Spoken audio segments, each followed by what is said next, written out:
Hello everyone, I'm Chad Smith, one of the managing partners at Reveille, and this is the third in a series of videos that we are doing to highlight extremes that exist in the market today. Our focus in this video is going to be to discuss the extreme of the relative outperformance of U.S. equities versus the rest of the world.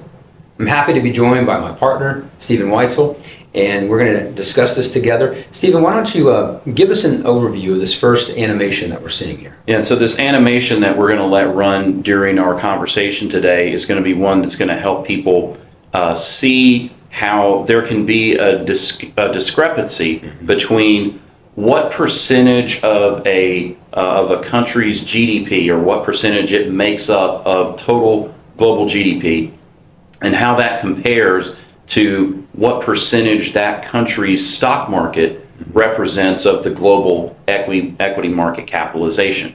And it would stand to reason that there should be some correlation between those two, that if a country has GDP that would represent 10% of all global GDP, that maybe they should have 10% of the global market capitalization.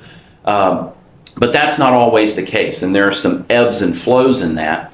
And what we see right now is that for the U.S. stock market, that it represents about 2/3 of global market capitalization, but we have just a little over maybe 20% of global GDP. And that's an extreme that we've only seen a handful of times in history. Absolutely, yeah. And that actually is reflected in this chart that we see now on the screen, which displays over the last 70 years or so the relative performance of U.S. equities versus the rest of the world.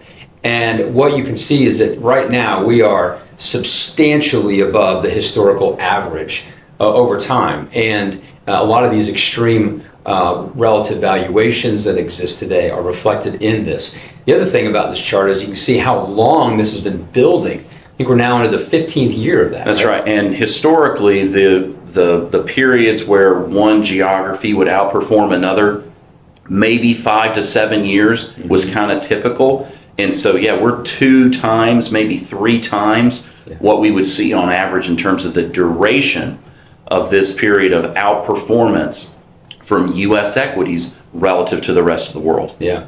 And so, as we've discussed in previous videos, our job, our focus here at Reveille, using our rules-based investment discipline, is not to make bold predictions about what we think is going to happen and then adjust to that. It's to be very cognizant of, aware of the market environment and these extremes that exist today in the market environment, and then to be ready for when the cycle turns or there's a pivot in these extreme cycles, and then to adjust accordingly based on our discipline. That's right. And so we're going to rely on our rules-based investment discipline to help us with the timing of when we see those intermarket trends change. But the nature of our discussion here today is to just recognize the extreme that's in the market currently, identify it as a risk for U.S. investors, that they probably have way too much exposure to U.S. equities, but also identify an opportunity in global markets. Yeah. If you'd like to learn more about our rules-based investment discipline or how we manage money in general, please email us at info@reveillewealth.com.